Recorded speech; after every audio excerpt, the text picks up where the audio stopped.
sure you've noticed a couple of odd upper body movements while you're doing the hang muscle snatch and the dumbbell windmill. They're both back movements, obviously, but they have some hidden benefits as well.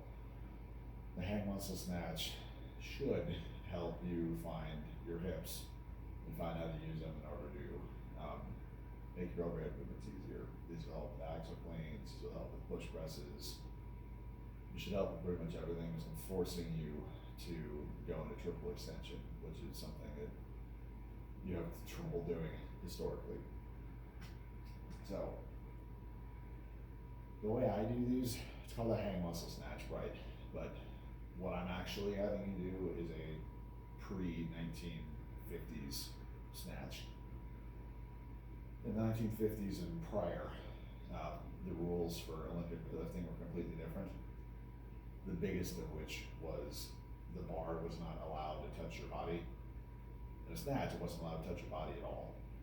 So there was no hip contact. Nobody wore Olympic weightlifting shoes because that technique of driving your legs into the bar as you accelerate it was banned. You weren't allowed to do that.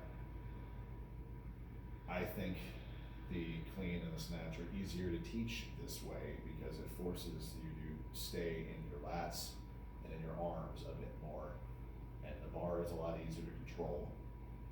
This is also how I clean an axle. I don't really have any contact with the legs because the bar doesn't rotate. So leg contact will actually fuck up your bar path, in my opinion. So a normal hang snatch, you would have your hands wide. You want your hands wide enough that the bar is right in the crease of your hip with your arms fully extended.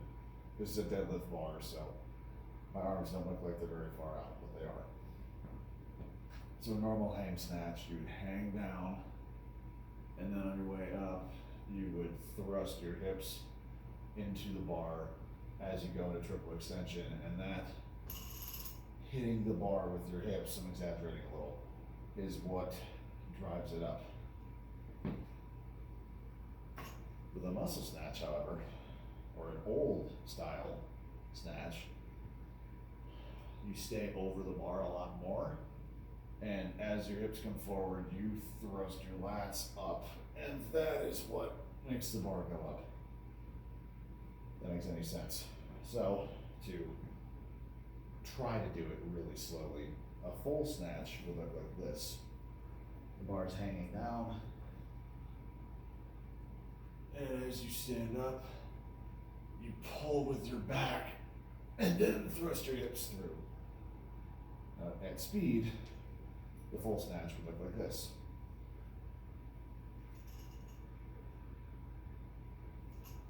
Look like this again.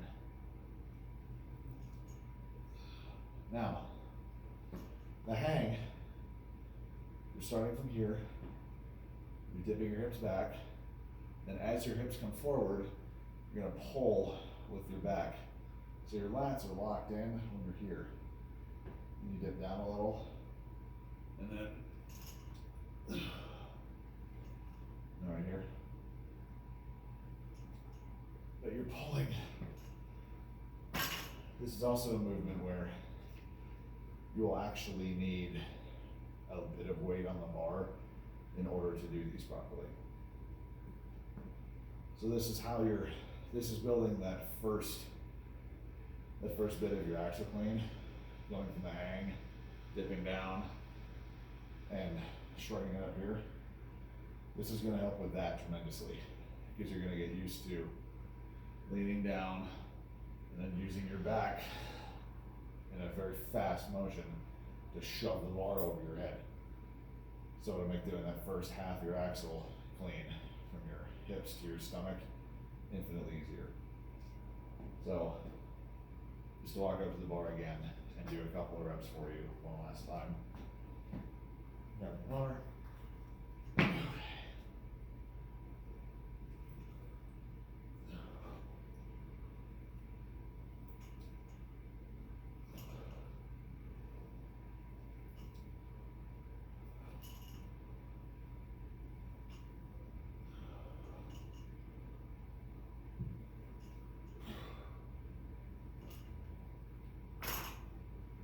there's that. You will have a tremendous feeling in your lats. Another way you'll get a tremendous feeling in your lats is by doing these.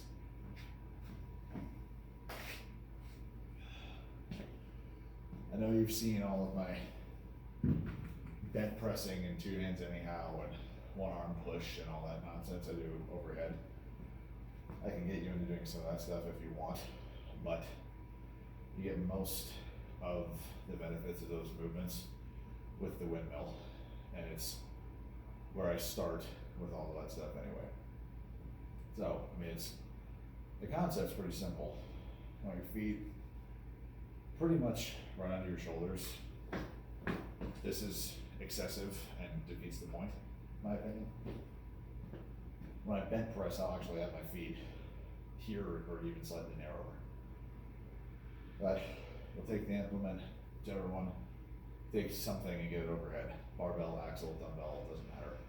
I'll say what I want you to use because they all feel different. Barbells feel way different than dumbbells do.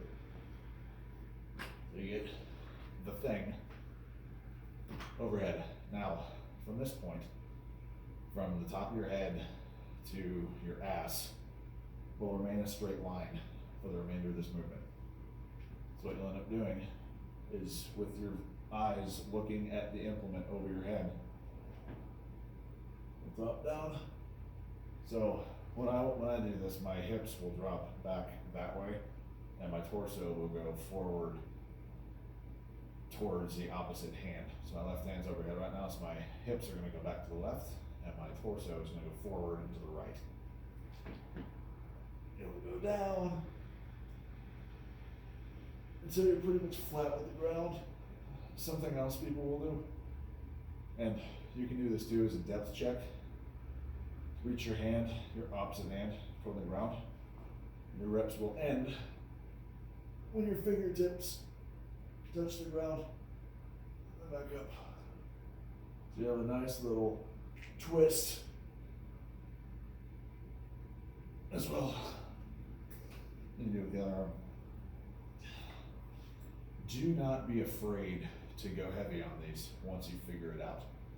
The priority, obviously, is to have this not move. So your first couple times you'll probably have a little bit of shaking and weirdness.